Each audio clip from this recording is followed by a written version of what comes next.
What is going on, everybody? Welcome back to the Yamcast. After a small hiatus of about a month, we're here back in action. Spite, you ready to go? Absolutely. Let's do it. So today we've got some fun bit of news. It seems that we picked the worst time ever to go offline of the Yamcast. So much happened in bike news. I had to make like 3 separate videos for 3 bikes that came out that we all wanted to talk about. But we do have some cool news today from Yamaha, from Kawasaki, and a couple other guys too. We're doing the call-in section, and then we have a very fun contest this week. It is Yamaha versus Suzuki meme challenge on the server. This is going to be a good one. Stick around. Let's get into it.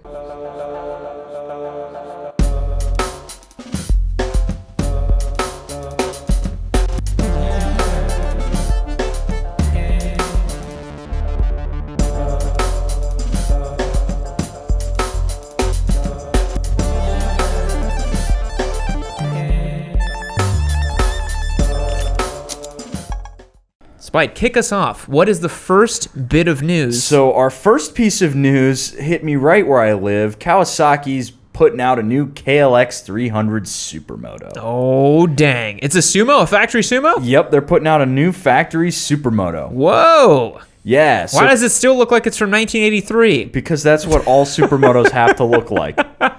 The KLX will retail for $55.99 in lime green. Yeah. And you get another $200 if you want it in camo. So if you don't want anyone to see your motorcycle, you gotta pay an extra $200. Well, let's be honest. You're riding a Supermoto. No one's gonna look at you anyways. It's already invisible, right? Yep, pretty much.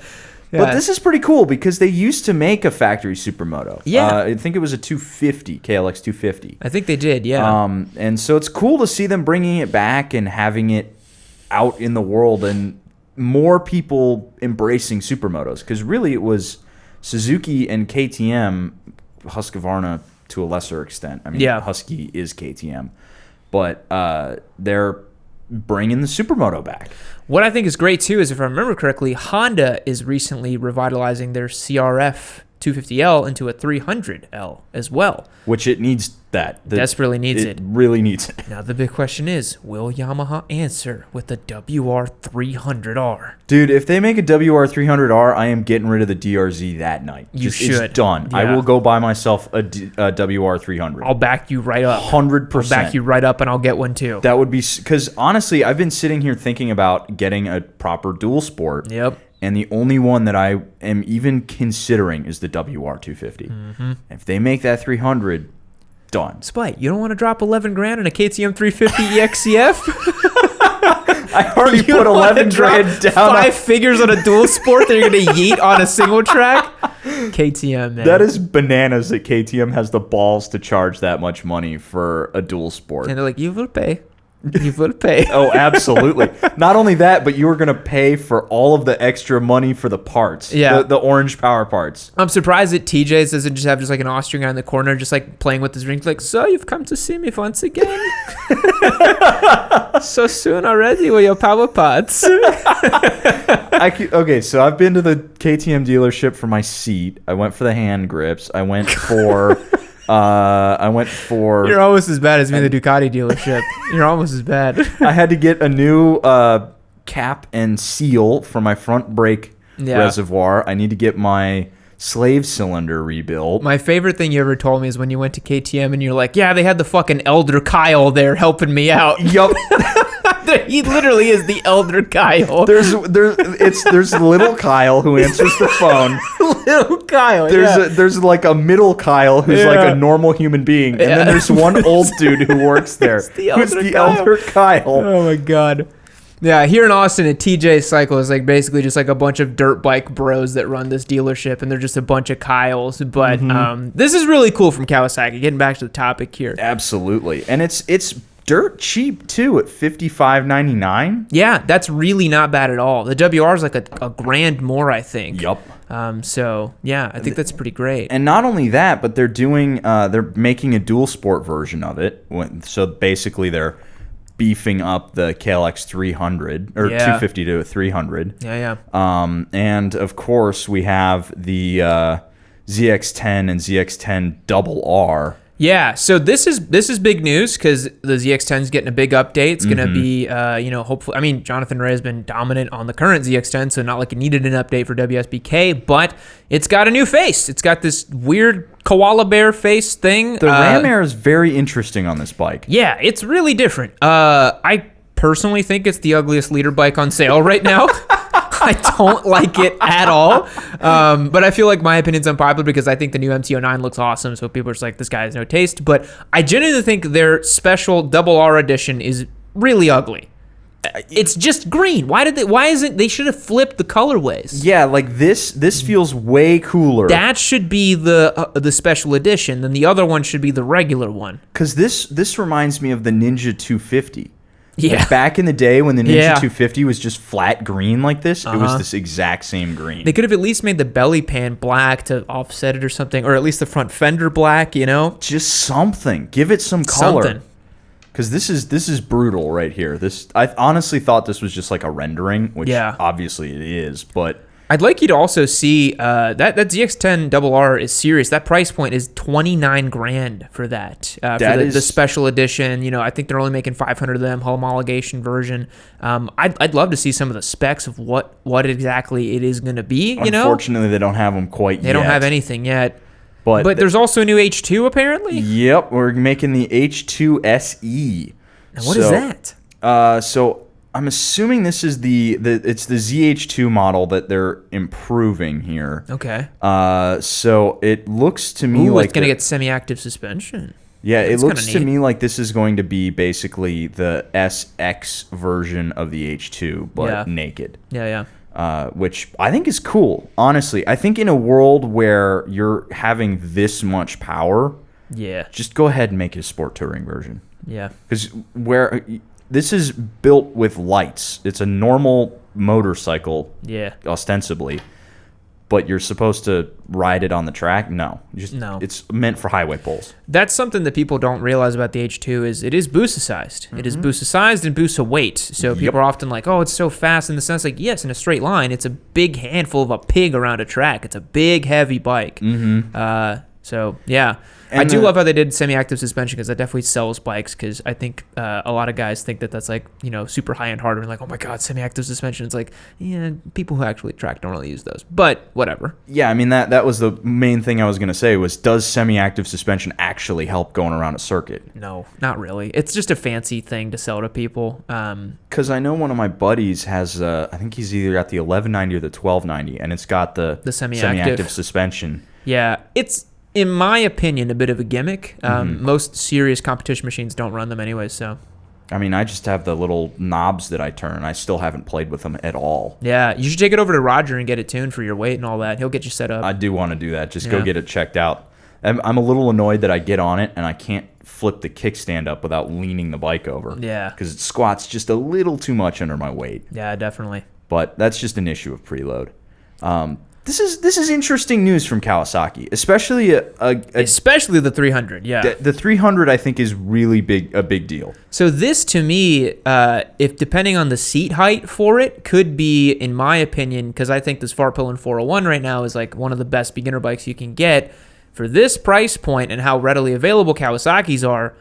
KLX 300 might be my new favorite beginner bike. Yes, it's like low weight, lots of fun, low impact, easy to chuck around. Cool bike. Super really cool easy bike to work on. I'm pretty sure the KLX, I think the 250 was carbureted. Yikes. But I don't believe this one is because there's no way. They're making it Euro 5, I guess, compliant now, which it's, I guess they add a new Euro every year. But that was the main draw for me to the WR. Yeah. Was the idea that it was fuel injected. Yeah. And if this is $5,500, this is Kawi's strategy though. All their bikes are coming in super dirt cheap. You know, that's their big thing now. They'll sell you a ZX6 for under $10,000. I mean, this nuts. This is, if they're saying about 30 horsepower, Perfect. Cool. That's awesome. Perfect. That's a perfect number. For that type of bike, that's great.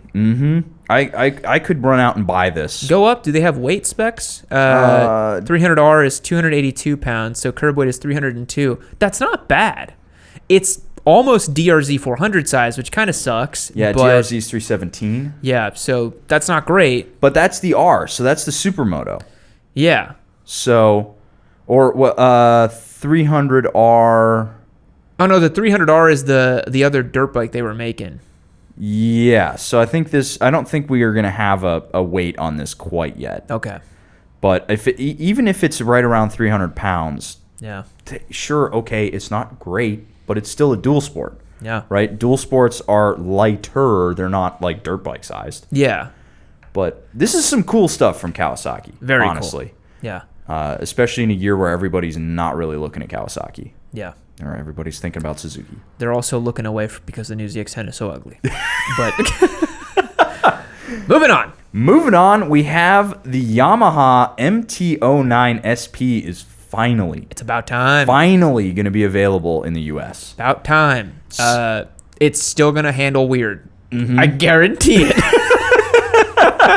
No, I'm just kidding. So the MT-09 SP is a model that I believe Australia and Europe and a lot of other markets have had that we just never had for some reason in America, because I guess they think that Americans don't care about handling, which sucks. But the MT-09, if I remember correctly, features updated front suspension, stickier tires from the factory, a whole lot of go fast goodies. So that is very cool. I'm pretty sure the SP has Öhlins in it, doesn't it? I believe so. If I remember correctly, it has an Öhlins rear shock, but we can take a look here in this article because I don't remember off the top of my head. F. Let's see here. Öhlins. Yep. Yee. Got an Öhlins shock at the rear. Very nice. Yep. And I believe it's a KYB, an upgraded suspension at the front end, if I remember correctly. Look at that TFT, though. Yeah, you get the fork, like the standard MT-09 is a 41mm KYB, but adjusted or upgraded for additional performance. That's quite cool.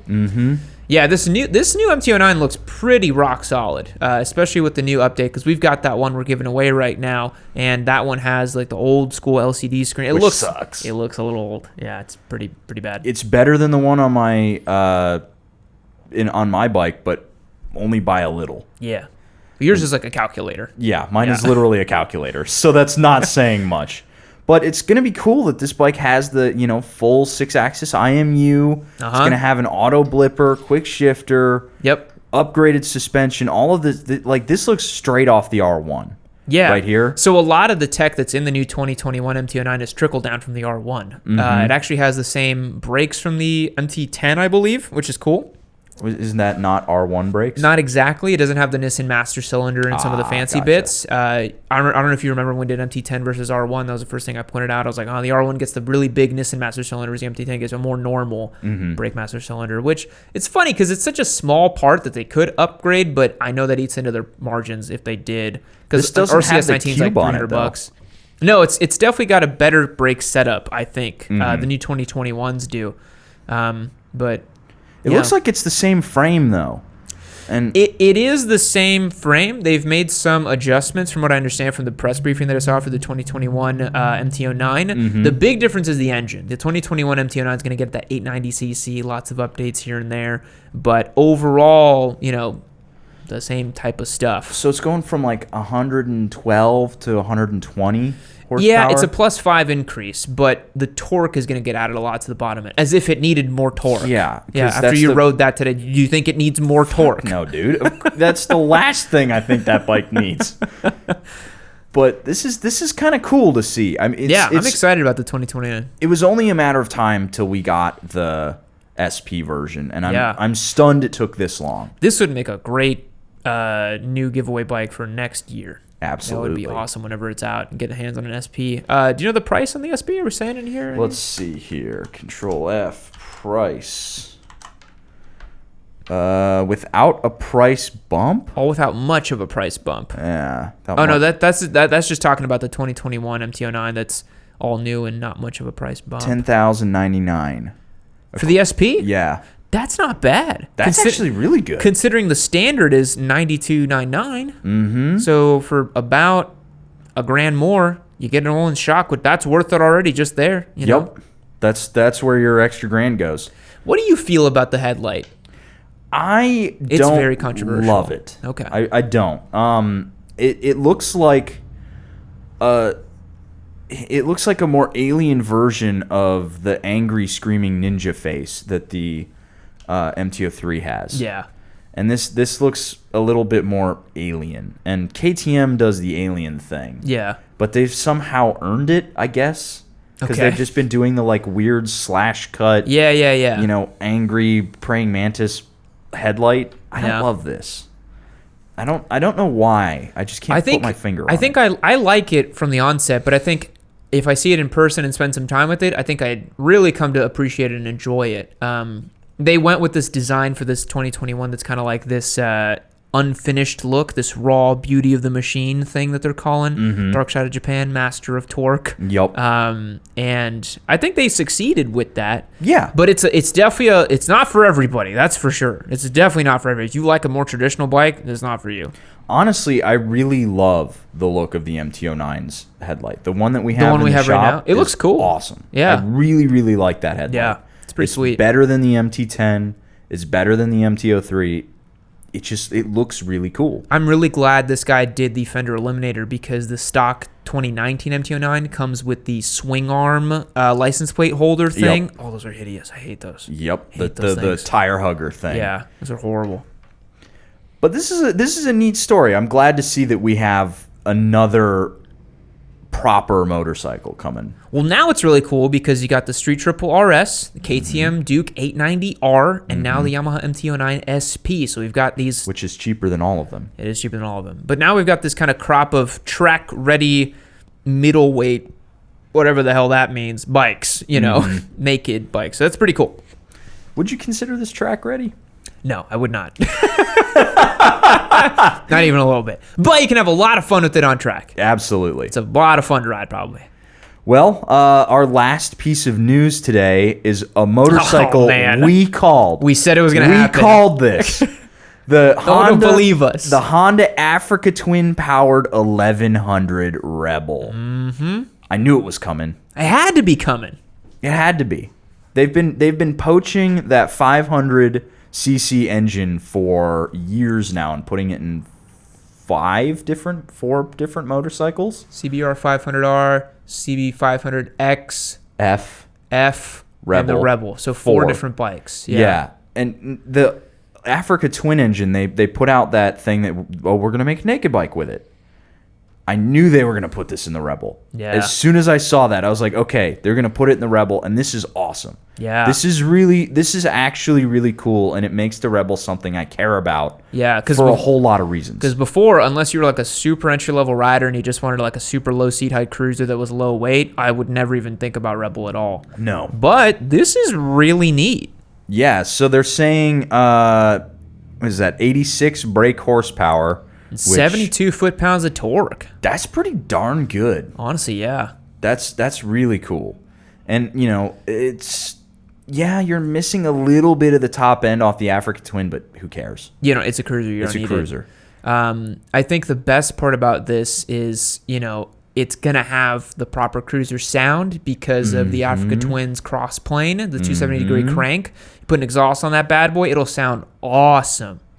So they're saying that this is expected to hit dealers in March 2021, costing $89.99 pounds, and then another $1,000 for the DCT. I love the Honda's just like DCT's a thing, and we're all like, stop trying to make DCT happen. It's not going to happen, and they just keep doing it. Which I think it's great. They want more people on two wheels. Cool, get it done. You know, that's awesome. But that price point's crazy. That's because the regular Rebel is $5,000. I think the 500 is like 55, somewhere around there.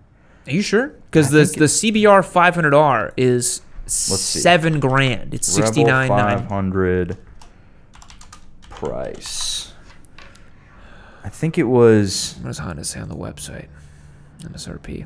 62. So $62.99 for the big one. I think it got updated and they added some price to it. The Rebel 500 is the middleweight.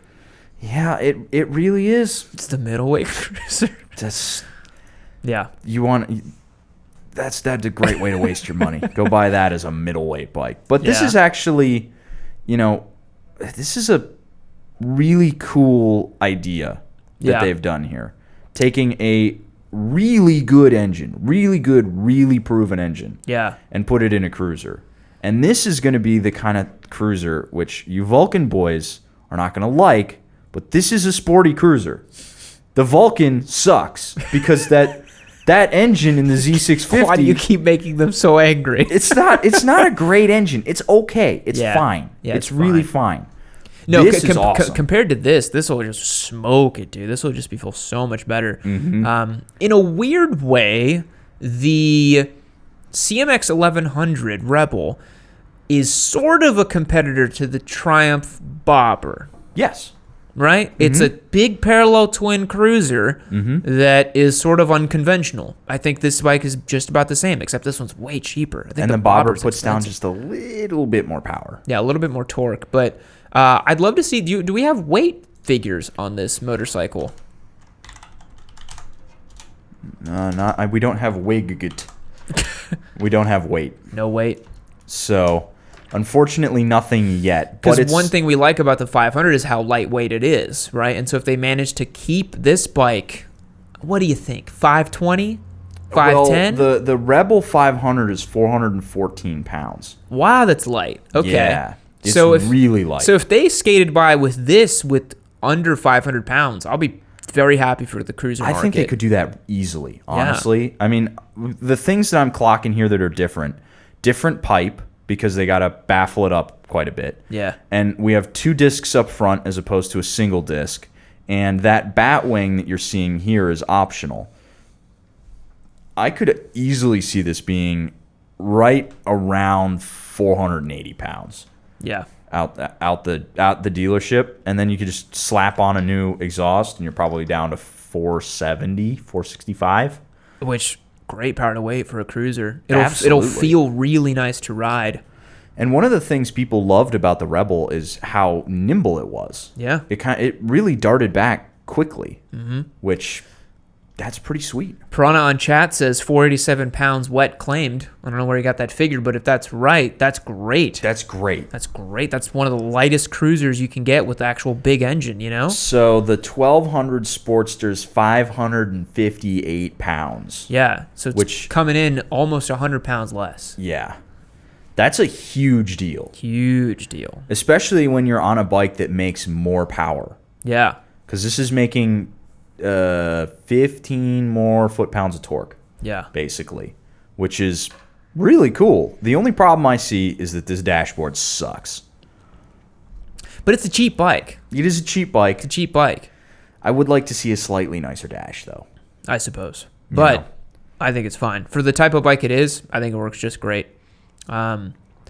This could be a huge seller for Honda. Who knows? You know, like, who the hell knows? Because the Rebel 500 crowd has often not had a place to go up after the Rebel 500, but now you have a very clear path to level up. You know, if you like your Rebel, get the one with the big-ass engine in it. Cool. Now what I want to see them do is take this and put it in a naked bike. I would like that very much. Put that in a naked bike, and then take the call it a middleweight engine. VFR engine in a naked bike. I've been saying this for a while. A VFR 750 engine in a naked bike. Single-sided swing arm. Give it the VTEC. Yeah. That would be really cool. Never gonna fucking happen, but it would be really cool. Because Honda's boring, and I don't care what you say about it. The Vulcan boys, the Honda boy. Who else do we need to piss off? Well, I said the Cowie was ugly, so we pissed off Cowie. We need to piss off Yamaha boys. I love Yamaha too much. I can't do that. Yamaha sucks in MotoGP. Fabio sucks. Fabio can't get it right. Just kidding. He's gonna come back. He's gonna come back. I have faith in my boy. I like Fabio a whole lot. But this is not a MotoGP podcast, unfortunately. Do we have any other news that we need to talk about? I mean, we could go on and on with all There's the bikes so many that we missed. Yeah, seriously. These are our big headlines for today. Big headlines for today. All right, guys, that's going to wrap up the news section of our podcast, and we're going to roll it over to the call-in. Alrighty, everybody, this is now the call-in portion of our podcast where we take live calls from our Discord members. If you want to join up for this section, hit the link down below, go to yammie.co and join our amazing community. We're actually making a ton of changes to Discord lately that makes it even better and more exciting. But without further ado, Spite, launch the number into space and let's go. Here we go. Call-in is live. Now we're going to have to see how long it takes. Taking bets on when German A2 boy gives us a call. He has us on speed dial. I got to believe he does at this point. Hey there, Piranha. You're on the Yamcast. How's it going? Not too bad. What can we do for you? So I was hoping to open up the chance to talk about the potential buying of Ducati or selling off Ducati, since we didn't get the chance for your guys' thoughts on it for the news. Yeah, so we were just talking about that just a second ago, and it's a big thing. It's crazy that VW is just like, we're kind of just wanting to dump Ducati because it's such a well-known brand. I mean, even normies know what a Ducati is. They've got a MotoGP team, tons of history and heritage. Spite thinks they're not worth anything, but I think they're worth a lot, to be honest. I think that they're probably profitable. I don't think they're hemorrhaging money. I mean, I see Ducati very much in the same vein as I see Harley Davidson.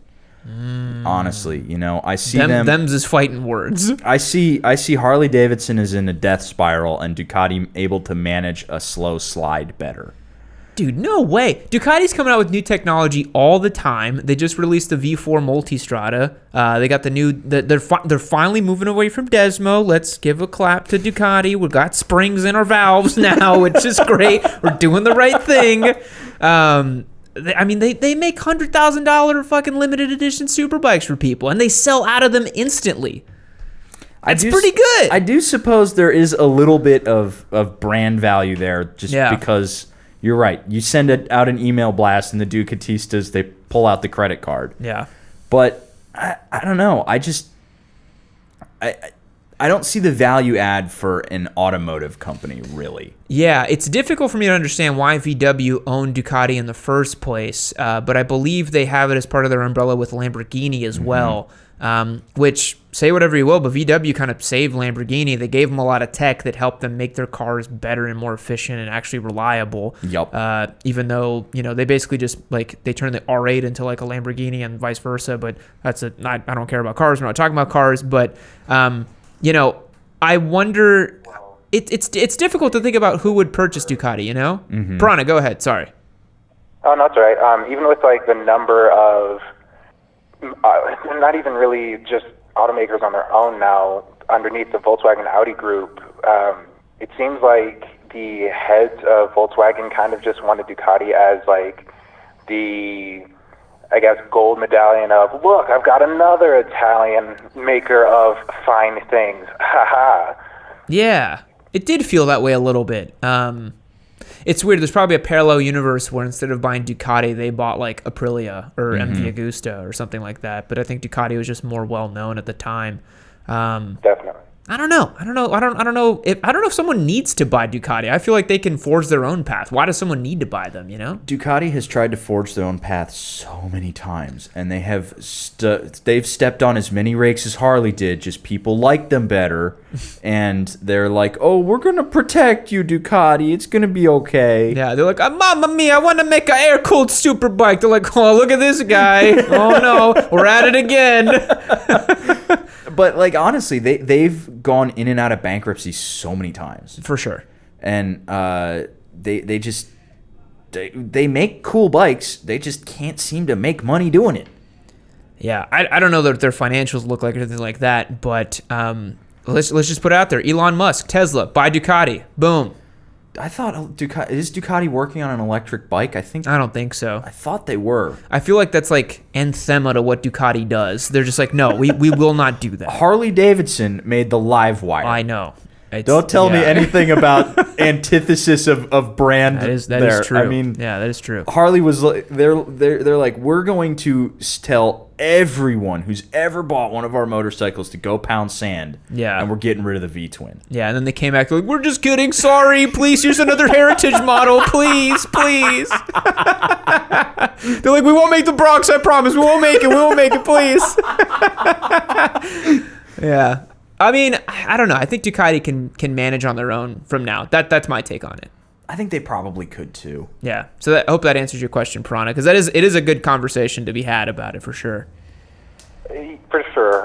The only thing I'll end with is I definitely see where spite is coming from on the parallels between Harley and Ducati. Yeah, there are The a main lot. thing that I see going wrong with potentially going on their own is that they make their best bikes when they're like completely flush with cash and can allow their designers to do whatever they want to do.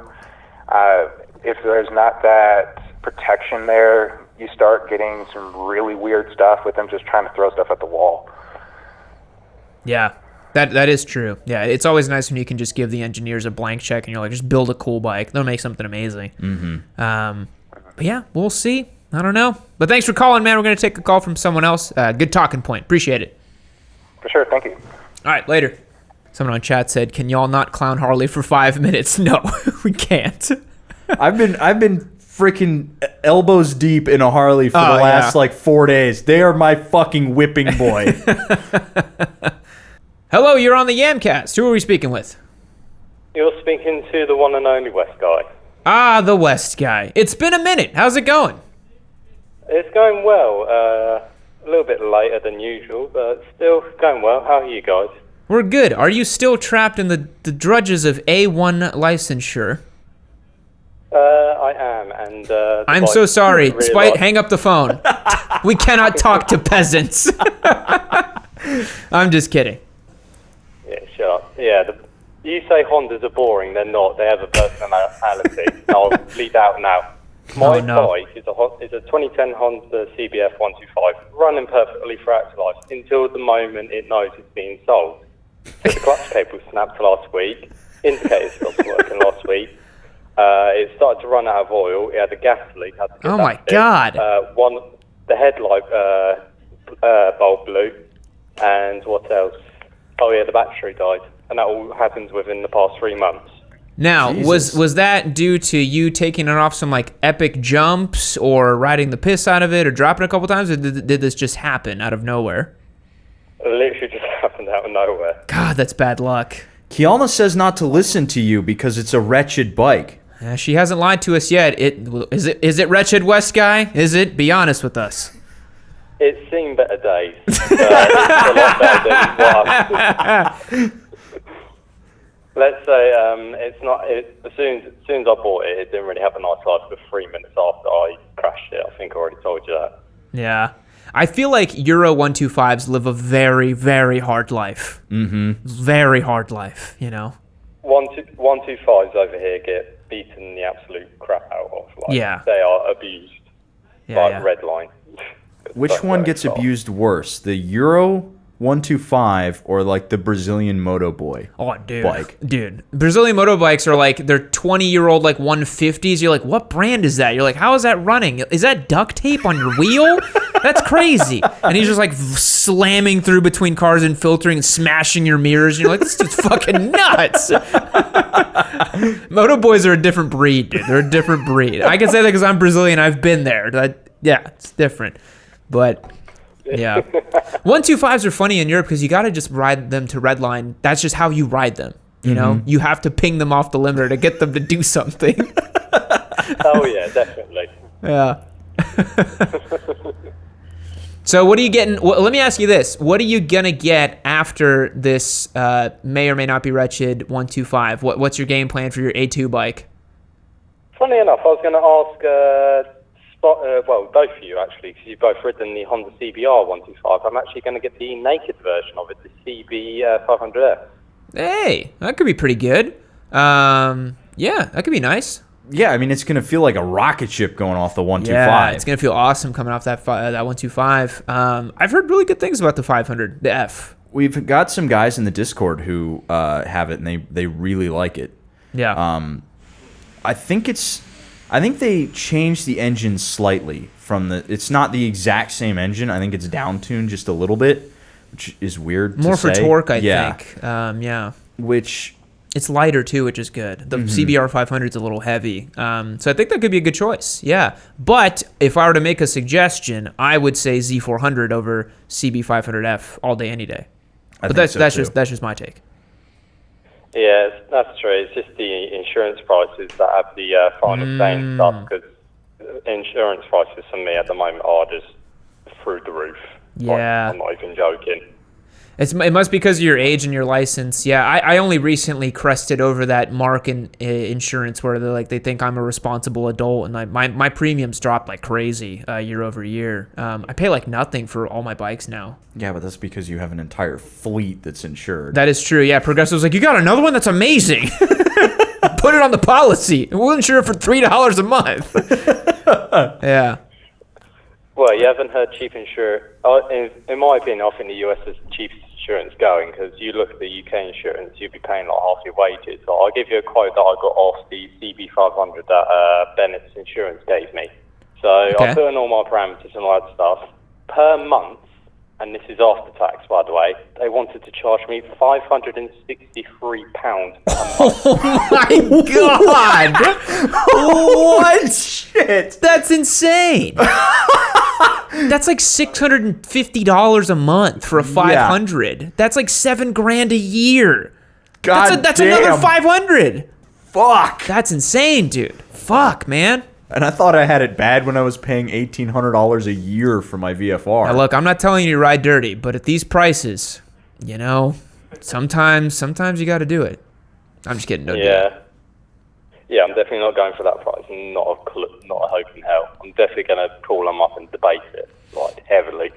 Yeah. The flip side here, though, is while our insurance is cheaper, if you bend your bike and you get hurt and you have to go to a hospital for whatever reason, prepare your anus, because it doesn't matter if you have health insurance. It doesn't matter what the cost is. You're going to get bills in the mail for like a scan that happened on your foot. They're like, well, we had to charge per toe, and now, we're going to bill you individually based on how many nail clippings we had, and you're like $3,000 in debt for some reason. The ambulance is going to come after you. So at least you have that going for you there.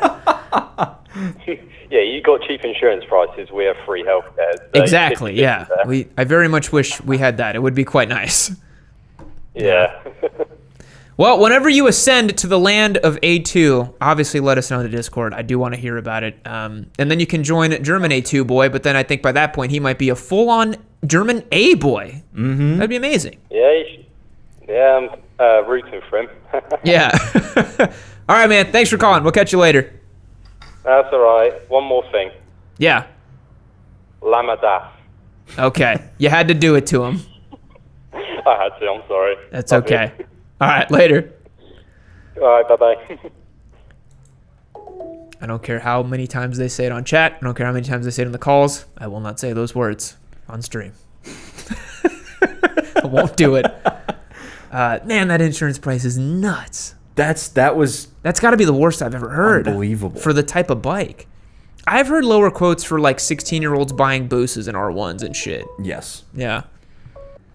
German A2 boy, I feel like we have to roll out the red carpet. Welcome back to the Yamcast. How's it going? Hello, it's going great. So nice to hear from you guys again. On the Yeah. Yamcast. First of all, I wanted to say 06, 05, 636 is the best one.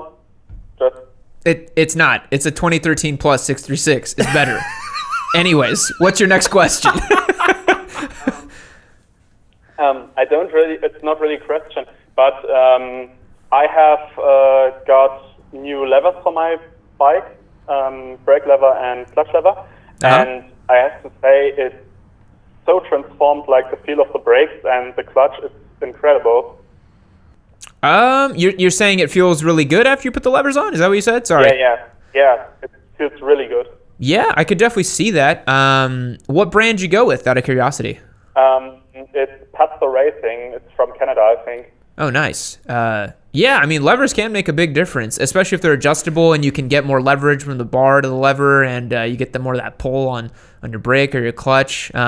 You like doing levers on your bikes, right, Spite? Not really. Oh, really? I thought you did. No. I'm a pretty big proponent of stock levers, honestly.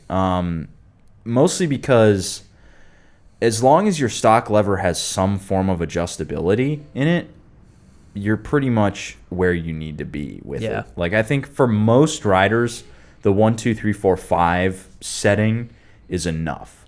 Like my Brembo lever has more granular adjustment, and my Magura lever has even more granular adjustment on it. I found a spot where it fits perfectly, and then I've just left it, honestly. And I don't feel the need to run out and buy orange levers as bad as I want to, but... Yeah, I used to also really like stock levers and not really care about levers until I got my RCS 19 on my race bike, and that lever, you get so much adjustability at the master cylinder, but the way the lever feels is really nice too. It's like rounded and slim. I love it. It feels really nice because it's such a tactile point on the bike. It makes a big difference, you know? I don't know if did you feel that, German A2 boy? Yeah, definitely. The levers I got are like CNC built aluminum, so they are really substantial. They feel just so much better than the stock levers, because those on the Ninja 400, as you probably know, are just two pieces of cheap metal that feel like bicycle levers. I mean, it's not. I mean, have you ridden an R3? Because the Ninja 400's brakes feel incredible against the R3's brakes. Yeah, I rode one once when I just had my license new to test it out, but I didn't like it at all. Yeah, the 400's better. You know, the worst lever feel out of any of the bikes in here is on the MV Agusta. Bullshit. It's not. I hate the way those levers feel.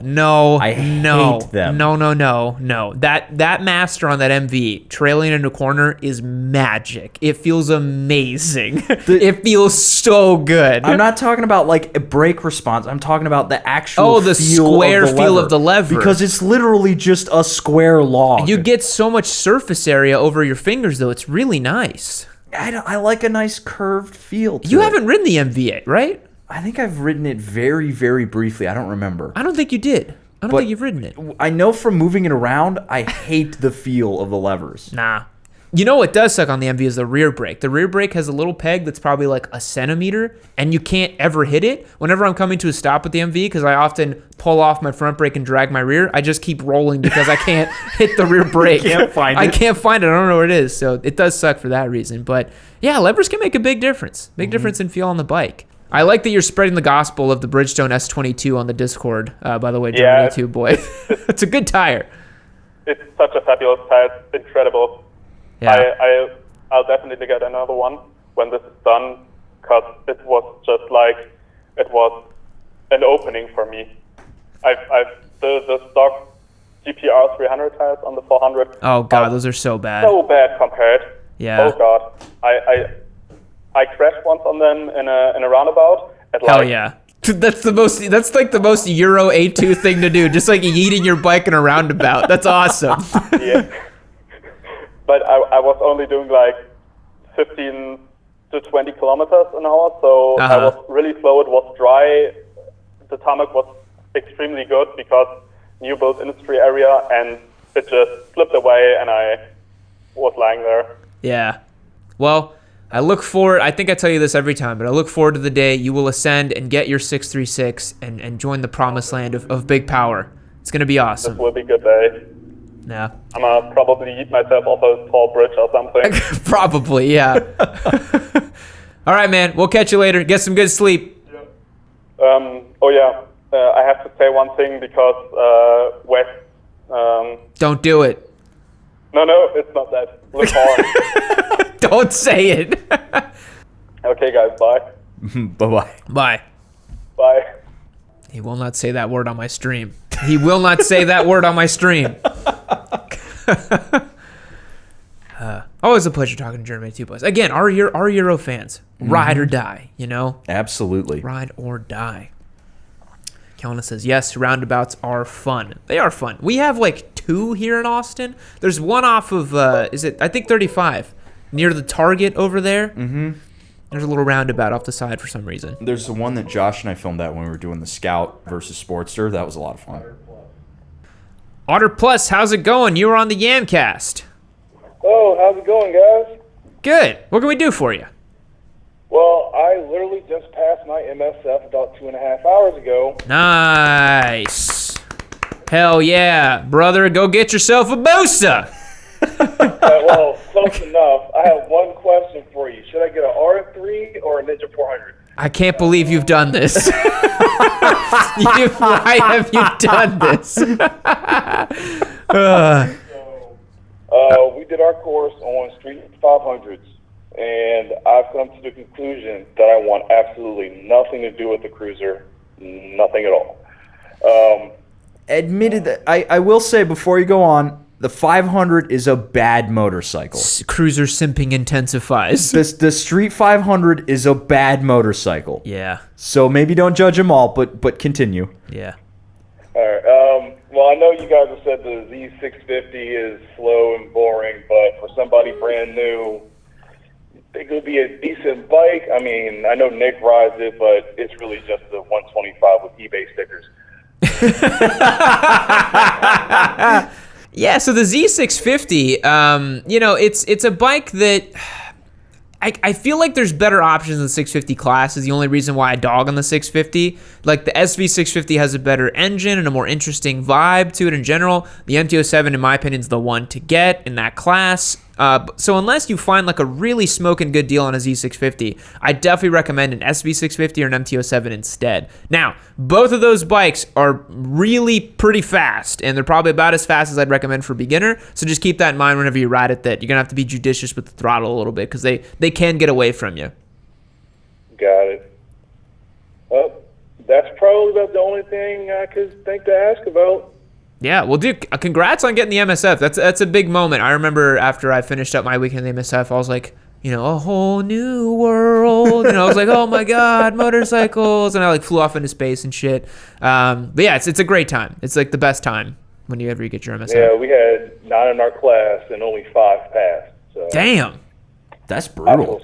Street 500s are getting yeeted into the ground. Where do they belong? We only had one near casualty. This guy was on one of the curving tests, and he decided to kiss the ground and cartwheel his bike over him. Whoa! Holy shit! He was all right. He's one of the guys that passed tonight. What? You passed after pulling some shit like that? Pulled some like Marquez at Jerez shit and fucking passed. He's got a career as a stunt rider now. He pulled that all Sunday morning and he came out all right. So oh my God! I figured if he can do that bad, and the worst thing I've done is stall out in the U-turn, I'm good. You're fine. Yeah, you'll be fine. That's exciting though, man. If you do get a 650, post up a photo. I'd love to see it. Of course I will. All right, later, man. All right, later, Lambert Ave. God damn. Yeah, that's like Yammie Noob Discord energy distilled into one call. Yup. Just call, immediately ship post, just past the MSF, trying to get a fast bike. Some dude yeeted himself to the ground and then said that word at the end. It's perfect. I don't know how on an MSF bike you managed to like high side yourself. I think that's rad.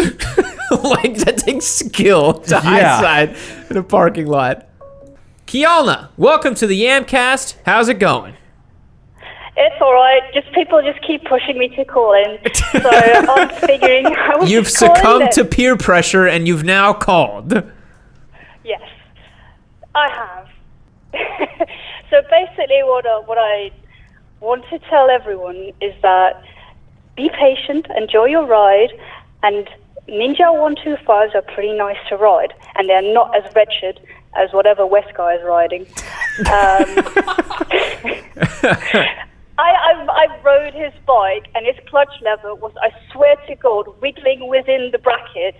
There is some absolute drama happening in the Yamcast tonight. We've got people calling in saying other people's bikes are wretched, saying, no, I rode this, he said, she said. I feel like we're on the Maury show right now. It's ridiculous. I mean, fair enough, but hey, at least once I ascend to being a full A rider, because I don't have to deal with A1 and A2 because I'm an old fag, is that I will probably go straight to a Ninja 650. Nice. And it's a very nice bike. It's really comfy, and I know you guys don't really enjoy the Z650 as much, but I feel like the Ninja 650 is quite similar yet different, if that makes sense. What do you think? It's like The only reason I don't like the Z650 is because I've ridden an SB650 and an MT-07. I just feel like they just have a little bit more magic, if that's the right word I could use, than the Z650. Again, the Z650 is a perfectly good, fine motorcycle. We were just talking about this earlier. It's like, it works super well, and it'll do everything you need it to do. It just doesn't inspire me, you know, and as a biscotti boy, my motorcycles need to inspire me, you know, like I hate that I have to say that, but it's true, you know. Yeah, what do you think, totally. Spike? I know what you're saying, man, but I'm too poor for the MV Agusta Brutale 800 double Baxter. Just get a secondhand Z900. That'll have a little bit more spice. Just go from a 125 to a Z900. You'll be fine. That's when I'd ride everyone else in the Euro boys. Yeah.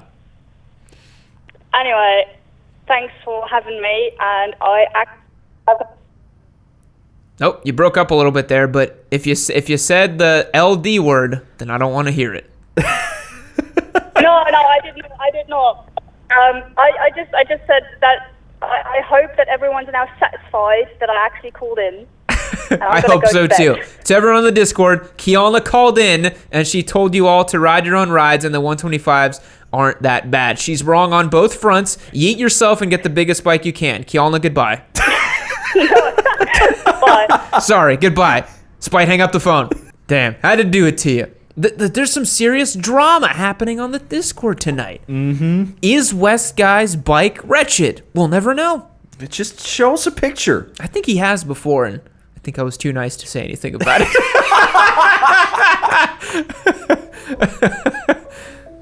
Henry, you are on the Yamcast. How's it going?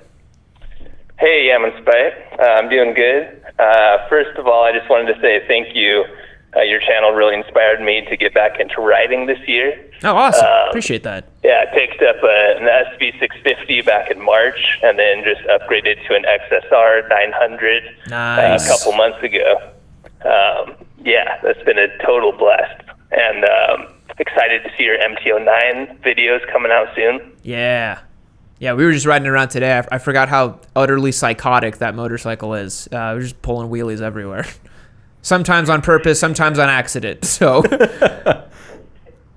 yeah, I never actually lifted the front wheel off the ground until this bike, and now like every time I try and take off fast from a stoplight, it just pulls right out. Yep, it's definitely that type of ride. So, what can we do for you tonight? Well, yeah, in that vein, I wanted to ask if you've ever looped a bike and how easy it is to loop a bike. That's something I'm a little concerned with, you know, getting close. I feel a couple times, but on the other hand, I feel like I'm still, you know, you actually have to do a lot more to fully loop a bike. Yeah. So I have somehow never looped a motorcycle. It just never happened to me. I think my survival instincts kick in once I get to balance point, and I usually let off the throttle or drag the rear brake, and I don't ever do that. But the good news is that whenever you do get to that point, though, and you're getting close to looping, have you gotten it up to balance point yet or no?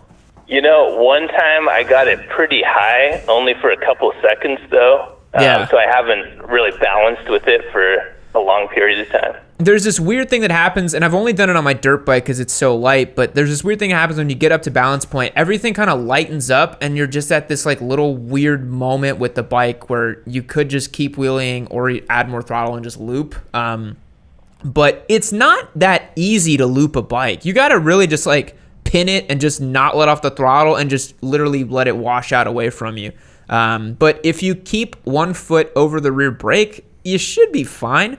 Yeah, I would say for now, like, kind of get the front wheel up if you're experimenting with wheelies and chase them out a little bit and, you know, practice like low, chase out wheelies, and then eventually start trying to get a little bit higher and figuring it out. I'm not that great at wheelies, honestly. I can kind of just chase them out a little bit. I kind of suck at them, but that's what I do with them. Despite any wheelie knowledge you can impart. I just send it until my computer says to put the wheel down. So I think that's what I did with the FC09. You're like, this doesn't have a computer on it, right? I was like, no. You're like, okay. Like, you didn't want to try wheelies on it. No. So I don't really like lifting the front wheel. I'll be honest. I like keeping my wheels on the ground. Are fired. How do you not like doing wheelies? Come on. It's fun. I have fun when I do them, but it's just, I don't know. I prefer more contact on the ground. Yeah. I'm a little bit more laid back, I think, than most. Yeah. But I play around because my computer lets the front wheel come up and then it just goes down. Yeah. Goes down nice and soft. And the Super Duke wheelied you out front of the shop here that one time. Yeah, that was an Both interesting of your feet experience. came off of it. Yeah. Because I went to grab the front or the rear brake with my foot and I missed it, and I was like, well, okay, now it. And I just let the traction control bring the front wheel down at some point. That was an interesting experience. Yeah. Because it was so beyond effortless. Yeah, it happened really fast. I just saw like the tuft of mane on your helmet just kind of float, and then both your feet came off, and I saw the bike. Like I saw the front end of it. I was like, oh shit! I was behind you, and I saw the front end of the bike. Yeah, that was fun. Mm-hmm. But yeah, wheelies are fun. I really, really like doing them, and I honestly think they're a cool way to learn some good bike control. To be honest, though, the XSR 900, although it wheelies really easily, it's actually tricky to wheelie a bike with that much power because when you do get higher up, any little throttle input does a lot to it. You crank on the throttle a little bit when you're close to balance point, you're ripping up a lot more angle up on the bike. So personally, I like doing wheelies on bikes that like dual sports or my desert sled or my dirt bike. They're a little bit more low impact for wheelies, but definitely you can learn with the XSR 900, no problem. Yeah, it's a fun bike.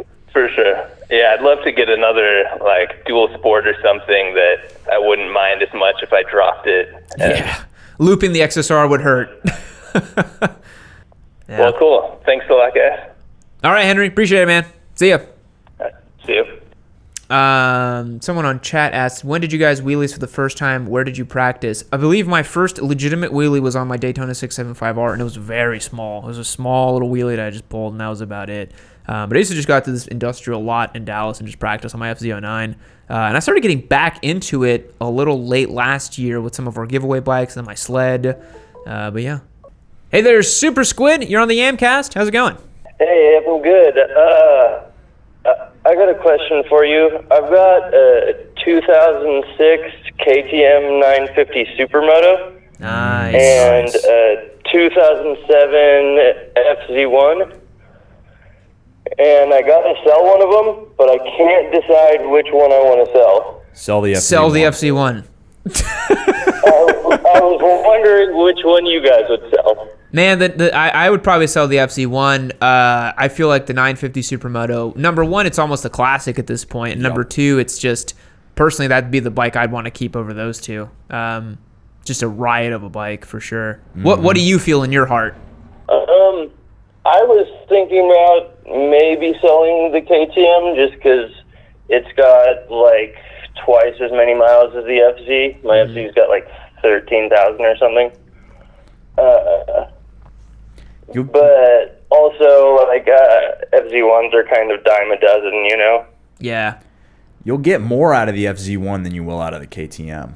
So if money's in interest, I think you'll get more out of a lower mileage FZ1 because they are still a desirable motorcycle. People love FZ1s. They really love them. They do, yeah. So yeah, they're fun bikes. And most people who get a 950 KTM are like, they look at it and they're like, what is that motorcycle? Yeah. I would personally keep the KTM. I also want to ask, what do you intend to do with the bike that you keep? I think that's a good question too. Is it like a weekend bike? Is it an everyday bike? Because I'd rather have the FZ1 as an everyday bike, but if it's more of like a toy/weekend bike, the 950 for sure. So what do you plan on doing with the bike you keep? It's a daily rider for sure. Yeah. Yeah. The KTM on the freeway with like handguards and just how unaerodynamic it is isn't super comfortable. Yeah, it isn't. Yeah. Well, shit. Now I'm almost leaning to sell the KTM. I commute every day on an SMCR. Exactly. Yeah. Yeah, you ride your SMCR everywhere. I ride my sled everywhere. I don't really care. Yeah, so I don't know. I feel like if you love it enough, you'll put up with it. Yeah. But I am in a pretty fortunate place where I don't commute that far. Yeah. And I get to experience a lot of other motorcycles every day. So Yeah, that would be our advice. Hope it helps, man. Yeah, thank you. All right, we'll catch you later. All right, everybody, that is going to wrap up our call-in portion of our podcast. We're now moving over to the contest portion, where we're going to pit Yamaha and Suzuki against each other in the battle of the memes. let's do it. Let's do it. Spite, meme contest. Meme contest. So as I was about to say just before we turn the camera on, this is one of the most neck and neck contests we have. I knew it would be. So this, and it's not nearly the blowout that we had last time, which is awesome. So we have 4 Yamaha memes and 5 Suzuki memes. Close. So it's as split down the middle as we could get it.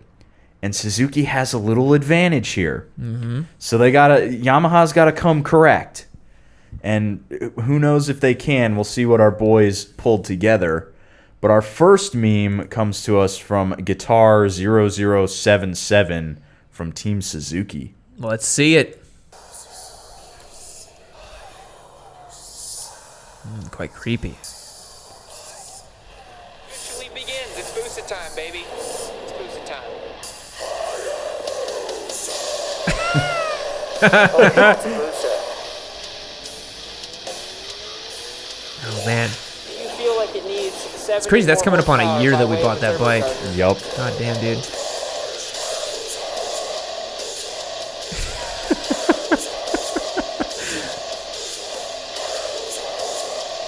I mean, is this like this is an original song this dude made, Yeah. isn't it?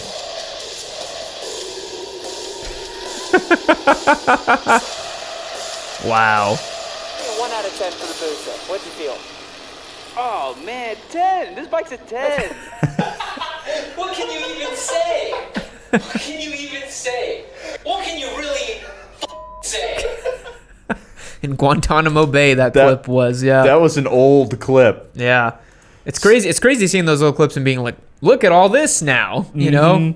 It's come a long way. A long way. Well, that was rad. He made his own Busa song. Yup. That was pretty good. So we've got to rate our effectiveness on the Pokemon scale 1, 2, and 3, whereas 2, and 3. 1 is not very effective, 3 is super effective. Yeah. And then quality and funniness is for the prizes. Yeah.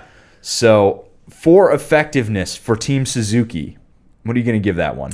I feel like that was a 3 for effectiveness. It was showing that Yamaha, you can't say anything. Look, this is a Busa. Look at what it does, you know?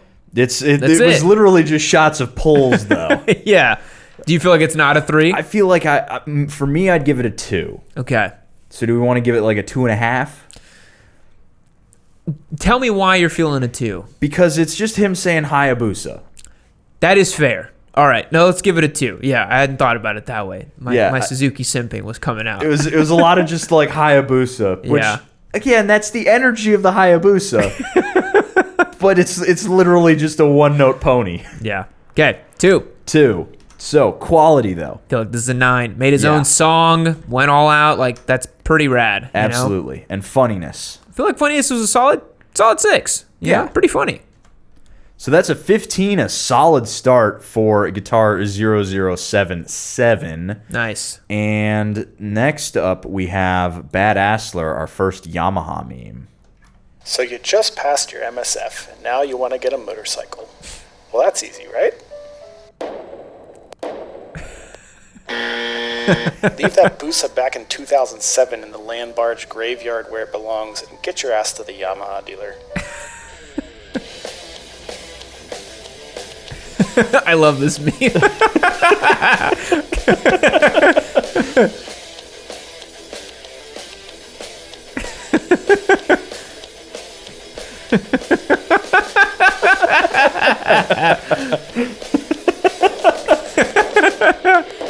Damn. Strong words. Damn. Throwing the gauntlet down, bread gang at the end. That made a strong case. That made a strong case. That's definitely a 3 for effectiveness. I think so too. It's basically showing like, look at all the dope ass bikes Yamaha has. Why would you get a Busa? I also, honestly, I think for the perfect meme for this, you just show the Yamaha website and the Suzuki website 100%, right next to each other. 100%. Suzuki probably still hasn't updated their website with their World Championship win. Probably not. Why don't we check? I guarantee you it doesn't have anything on Suzuki motorcycles about the fact that they won a fucking MotoGP championship. Suzuki motorcycles. Oh, it does. Yep, there we go. That's okay. good. They updated it. Thank God. And it looks like they are putting out the X-Star livery. The X-Star livery GSX R. That's good. Yeah, so they are going to put out the GSX 100th anniversary X-Star livery. That's cool. All right. Yeah. That's pretty neat. Okay, at least they did that. Because like it was like 2 days after they won the championship. There still wasn't anything on the website. I was like, wow. Yep. Suzuki doesn't give a fuck. Yeah, that's good. Cool. Quality for badasslers. I love that meme format. That's really, really good. Yes. I'm feeling like an 8 on that one for sure. I agree. Yeah. And funniness. Pretty funny. I'd say a 7 for sure. Agreed. Yeah, 7. Easy. Next one, German A2 boy for Team Suzuki. Uh-oh. Team Suzuki, why have you betrayed us? Yamaha, we update our bikes every year, so they are always ahead of the competition. Suzuki, Virgin Yamaha rider. Yamaha builds the best bikes. Chad Suzuki Squid. When my K5 hits the bottle and I drop 2 gears, That was such a good line. Yamaha, we have now refined the R3 to make 41 horsepower. Suzuki, Yamaha, we build bikes for beginners and pros alike. Suzuki, we dominated WSBK with the K5 Gixxer. Also Suzuki, Badisla, wins 3 times in a row. German A2 boy, spams the Discord with tank memes to assert dominance. No one on Rossi screamer. Suzuki, Gixxer 750. R1 is probably the best litter bike for sale. Suzuki, K5 Gixxer and the Busa. Yamaha, MT-07 is a great handling bike. That's false. Suzuki, Dank Noon RSV 650. So that's interesting, because you would think it's a Yamaha Pro, based on he's saying like, look how much better Yamaha is, but he's really just saying like Suzuki's for Chads and they're just more dank, you know, more fun, more dank. They don't need to update because it's already so good, you know. That was good. I would say for effectiveness, I think a 2 though. I think a 2 because I didn't see the case being made that it's like this is why you simp for Suzuki. It was like Suzuki kind of sucks, but we know it and we love it anyway. Yeah, that type of thing. So I think a 2. Agreed. Quality. What are you feeling on this one? A lot of thought went into it. A lot of thought went into it. The Microsoft Sam I don't love. I thought it was pretty funny to use that, but yeah. maybe like a 7.5. I feel like a 7.5. Yeah, I think that's fair. 7.5. Funniness though, I feel like this was funny. Pretty funny. I think 8.5. Agreed. Yeah. Which means he is right back on top. On the top. We had 15-15 and German A2 boy was 16. There you go. But it's not over yet. It's not Sam, it's Simon. Okay, German A2 boy. He's on chat being like, I'm watching your every move. So our next one comes to us from a Purple Liger. I feel like German A2 boy, because he's German, like he watches this and he's like, this is where I will improve. And he like comes up with like a game plan, you know? Okay, so we got a, what is that? So it says, what was it he said that got everyone so upset? Small brain time. I was looking at getting an R3, but the GSX 250 is just such a better bike. Okay, yeah, that'll do it. Yeah, that. Yeah, that would make everyone very upset. At least around here. I would love to meet someone who bought a GSX 250. I might put out a thing on YouTube. So like, if you bought a GSX 250, I would like to talk to you. Just to ask you one question. I'm gonna make a Zoom call. We're gonna make a whole episode out of it where I just talk to you and ask you one question. Why? That's the question. So, effectiveness. I think a 2. Agreed. Yeah. Quality. 6. 6. Yeah. Funniness. 6. I think like a 6.5. 6.5. Let's do 6.5. We're doing half points today. I don't know if we've done half points. We have done half points. Okay. We're not changing the rules here. Okay. Can't change the rules. What's next? This next one comes to us from Don Keyballs. Got it. You didn't get me. And it is another Team Yamaha. Wait, what was up with his name? You'll see. Nice. Yeah, I see it now. So, Team Yamaha. So he says, GSX 250R owners watching, R3 owners get their money back when they sell. Fucking true, dude. True. I, honest to God, you'd probably have trouble fucking reselling a GSX 250R. They can't sell them. They can't sell them new. No. Did I tell you when I was down there buying the Yamaha R1 like many months ago for the giveaway? They had a GSX 250R. The guy told me, he was like, "This thing's just been sitting here. No one wants it." I was like, "Yeah, no shit. It's a trash bike. Trash bike. You have to pay me to own it." You should have just been like, "I'll take it from you. Just like give it to me. I'll just have it." we could have just like blown it up or something. Yeah. This is good. Simple but effective. You know? Absolutely. This is good. So effectiveness. I think 3 for effectiveness. It's simple and effective, you know, and it's a meme format I haven't seen before. Quality. I think a solid 7 for this one. Agreed. And funniness, this one was pretty funny. good. I think 8.5. Agreed. Yeah, that's quite funny. 15.5. Oof. Second Almost place. edged out Germany 2 boy. Germany 2 boy still leading strong. Now we got. He's probably on the stream right now being like, "I'm still in the win." It's like, I'm number 1. Next one is a Suzuki meme. Okay. From PW Lubin. So it's a woman dropping her panties, says, "Oh, you're at a Suzuki, don't need these." If only these were based in any sort of reality, you know? Mm-hmm. Whereas I'm coming to the opinion that I think motorcycles are women deterrents in a lot of ways. Yeah, no, it drops boxers. The classic Jixer meme. Just dudes coming to blow you. I don't like making those jokes, but it's too easy with Jixer boys. Yeah, this one's not very effective, I don't think. I don't think so. Unfortunately. I feel like this one's probably like a 1. I think it's a 1, yeah. Quality. I'm gonna be blunt. I think this is like a 3. Mostly because I've seen versions of this many times, so I think we get rated a little low, unfortunately. Yeah, I think this one, and it's a little bit too rote. Yeah, it's a little crass for me and my taste. Funniness. I had to make a joke out of it to laugh, so I think like a 4 maybe. Okay. Yeah. A 4. He's our Tito Rabat today. Come on, man. Come on, Tito. Where was your boy Tito the last couple of weeks? Tito quit early. He went home. Next one comes to us from Westpom, which I believe is the pet dealer, Erica. Really? I believe this is from our pet dealer. Yes, our Discord server pet dealer. Pets are very controversial on Discord. I love them. I don't know why. They please me greatly. I think they're great. I just really enjoy them. Team Yamaha. Ew, I stepped in shit. Looks down. Suzuki. Nice. Simple. Yup. To the point. Perfect. Yeah. So, effectiveness. I think a 2. Agreed. Pretty good. Pretty effective. Quality.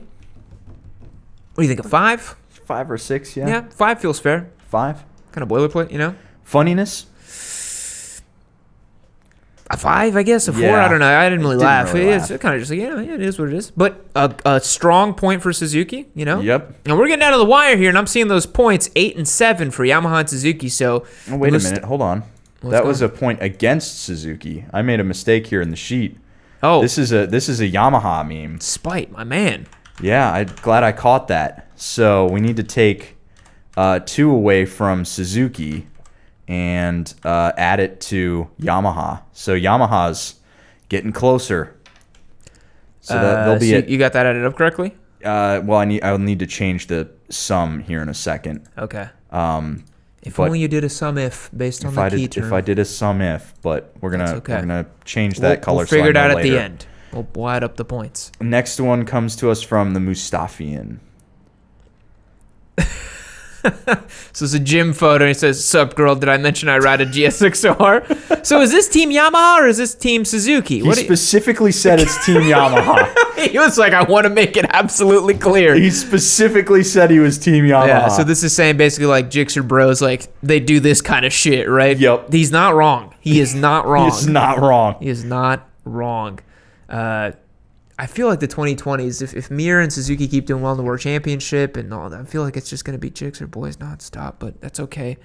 and Ari and Zach, they unleashed them upon the internet. They should have thought about that before they uploaded that video. Do you think they did, or they just don't care? I think they just put it out there, and they're like, "Oh, it's a fun video," and I'm like, "You don't know what you've done. You don't know what you've done." For like a month, people DM me and be like, "Have you seen the K5 beat a Ducati?" I'm like, "Yes, I've seen it. Everyone's seen it. Relax." Anyways.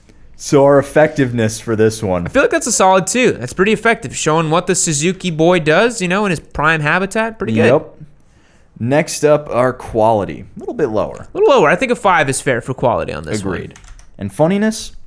I think a 6. Pretty funny. 6, yeah. Last one comes to us from Hullegard, who is our last Team Suzuki. I don't know if he can make up the deficit, but we'll see. No, we gotta add up the points. It's 12 to Yamaha and 5 to Suzuki. Yamaha might have wrapped up this championship before the last round, so let's see. Yup.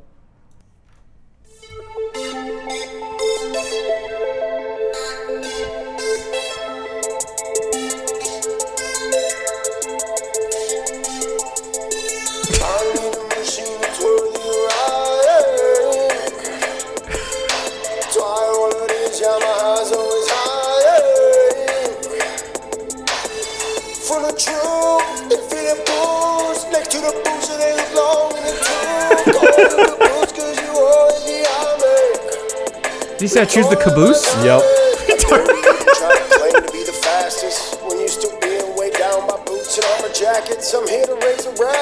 Wow.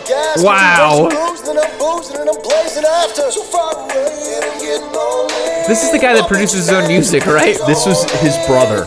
Oh yeah. Damn. No nerds! It's the Suzuki anthem. No nerds.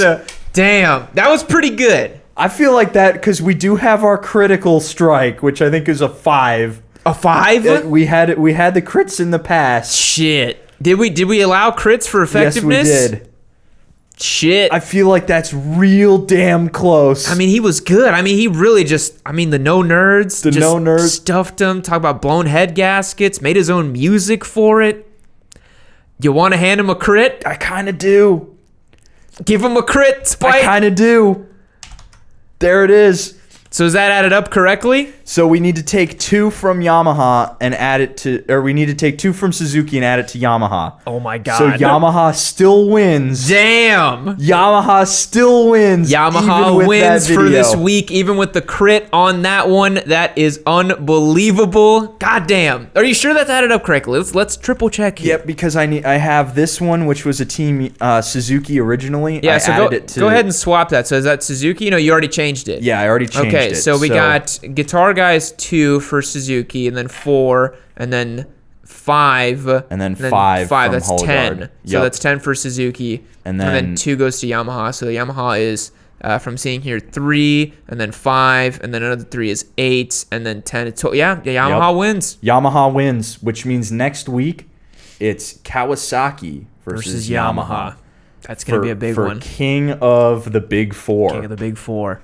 I thought Suzuki would take it. I kind of did too. They got close. The technicality was my fault, but we've rectified it here, and Yamaha takes the cake. Yeah, let's finish up Hullegard's score here. So he scored a 5 on effectiveness, which is incredible. Yep. For his quality, that was high. I think a solid 8. Agreed. Really good quality. I mean, made all those lyrics, made a lyric video out of it. Yep. Honestly, let's give him a 9. That was pretty special. He put a lot of effort in. A lot of effort. And funniness. Pretty funny. I think, what, a 7.5? I mean, the no nerds thing got me pretty good. The no nerds it's like the Suzuki anthem. Just no nerds, baby. I feel like maybe like an 8. An 8? Yeah, I think that's fair. Which means he won! Number 1. Damn. So Hullegard takes first place. Wow. With second place going to the venerable A2 boy, German A2 boy. Yep, German A2 boy. He's on stream. He said, "Damn you, Hullegard." I'm so sorry, German A2 boy. He was too good. And then the last one goes to, you want to call that one out? What is that one? That's the donkey one? Yep. What is the last part of that? I can't read that. Donkey bulls? Balls. Oh, Donkey balls. Third place. Finally, you got him. You got him good. It's beautiful.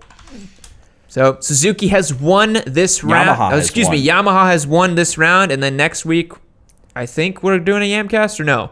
I don't remember. Yes, we're doing a Yamcast. We're doing a Yamcast next week because there's no holidays or anything crazy like that, and we will find out if Kawasaki can destroy Yamaha. Catch you on the next one. See you later. Hey, you adorable little squid. Thanks for watching the video. Why don't you click on this one right here and keep watching? Don't worry. I'll wait. Just like this. Click the video. Do it now.